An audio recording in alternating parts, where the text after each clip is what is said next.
some 22 circuits.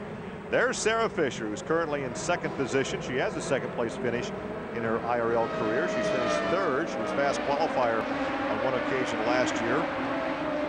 She did not make a pit stop, nor did Tony Kanan. Tony Kanan has gone some 13 laps since his last stop, but I don't think he can go the distance without stopping. Here's the restart. Watch him scramble for position.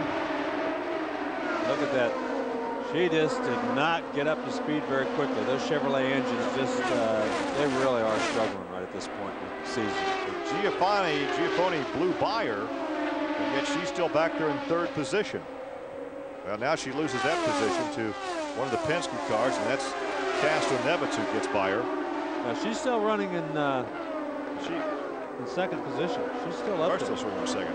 Yeah, I think that was Robbie Buell who had been lapped that was up there. Oh, that was Buell, okay. He was up there and kind of in the mix, too. And both those cars look identical. Yeah, Buell's 2 laps behind. That's one of the problems that we have. That the Penske cars are just alike. Buell and Sarah Fisher are just alike. Right. But yeah, no, she's actually hanging right in there. Look at this. She once she got that slow start, it looks like she got that race car working very well. She's hanging right there with Tony Kanan.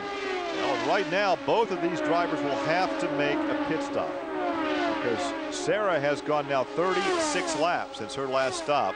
She will. I'm not sure Kanan will. I think Kanan, he has an outside chance to make it. Sarah Fisher definitely will have to pit again because, number one, the Chevrolets are getting lousy fuel mileage. They're only getting about 1.9 to 2 miles per gallon, while the Toyotas and Hondas are getting 2.2 to 2.3. I'll tell you, Kanan, if he goes the distance, will have gone 90 laps. Well, that's not the fuel. That's the outside. I said that was an outside too. Real outside. That's real outside. You're right. But that's a real wide window. And they're going to have some yellows. He can't do it if it's all green flag. No question about that. Right now, Castro-Neves is up to third. Giafoni is fourth. Schechter is fifth. DeFerrin sixth. Then Al Unser Jr. Tip your hat for Al because Al has been steady all day. Did not qualify well yesterday. Started back in the 20th position, but has soldiered through the pack with some good pit stops.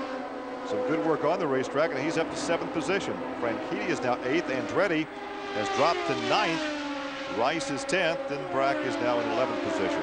I got to tell you, I'm very impressed with Sarah Fisher with the Chevrolet engine that everybody's been boo-hooing all year long. Look how far she's pulled out in front of Castro-Neves. She's hanging right with Tony Kanan. So doing a terrific job in that race car. She's been the most popular IRL driver the last 2 years in a row. And look at this right now. She's going to challenge for the lead. She's going to challenge for the lead. The fans are on their feet screaming for Sarah. Now Sarah does not have a contract to drive at Indianapolis, and this could go a long way in securing her some sponsorship. And that's probably why they left her out here, to give her a little time, little exposure, camera time. Well, and little did they expect, or little did we expect, that she would at least hang in there as well as she has. She has really. Well, look at Kanan. He got a little loose off of that corner, too.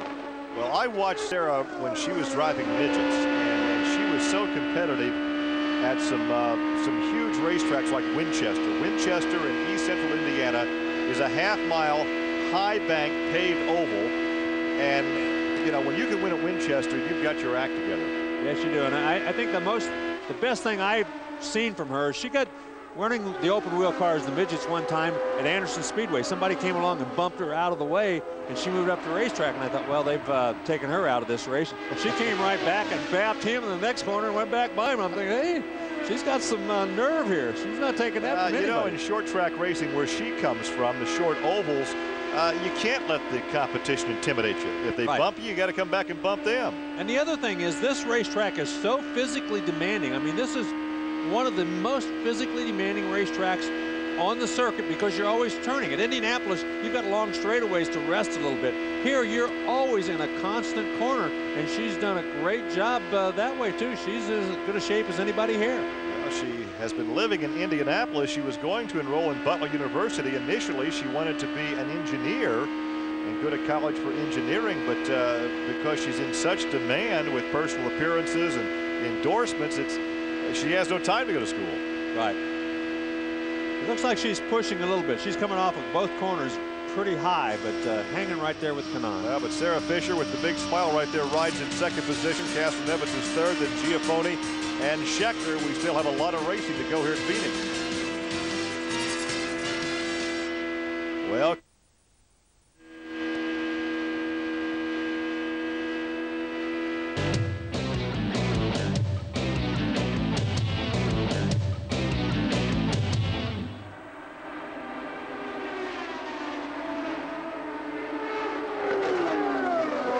closes it up down the back straightaway.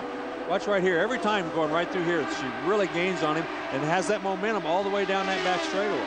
Well, Tony makes one slight slip that would give Sarah the chance to duck under him. This place will totally erupt. The fans will go absolutely wild. You can see they're all standing up right now. That's unreal. Boy, oh boy. Sarah Fisher, and what she didn't even have a ride. She wasn't supposed to run at Miami. She wasn't sure she was going to run here until just a week ago. Doesn't have a ride for sure in Indianapolis. But if she gets around Tony Kanan, believe me, she'll have a ride in Indianapolis, and probably even if she doesn't. Well, she won or finished second, we should say, at Homestead in 2001, and got a pole position last year at Kentucky. Well, she's definitely a racer. You know, you hear a lot of things said about some of the drivers, the lady drivers, and whether they are true racers or not. Well, I think she's certainly proven to one and all that she has come to race. She's very committed. Her family, you know, they were very committed to her too. They helped her a lot through her early years. Look at the run she gets off there. She's faster down that back straightaway simply because she's getting so well through turns 1 and 2. And racing in quarter midgets first, then moved to karts, where she was the World Karting Association Grand Champion back in '91. Won a karting championship again with the World Karting Association in '92 and again in '93. So she had like 4 straight years when she won World Karting Association titles. I'd like to hear what she's telling her crew right now, because they've got to be a very happy group.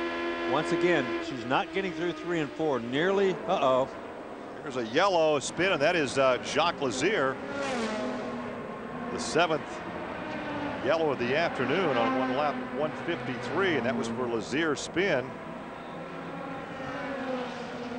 Being told that Scott Sharp also involved in this, so that's the second time Scott's been in an altercation this afternoon.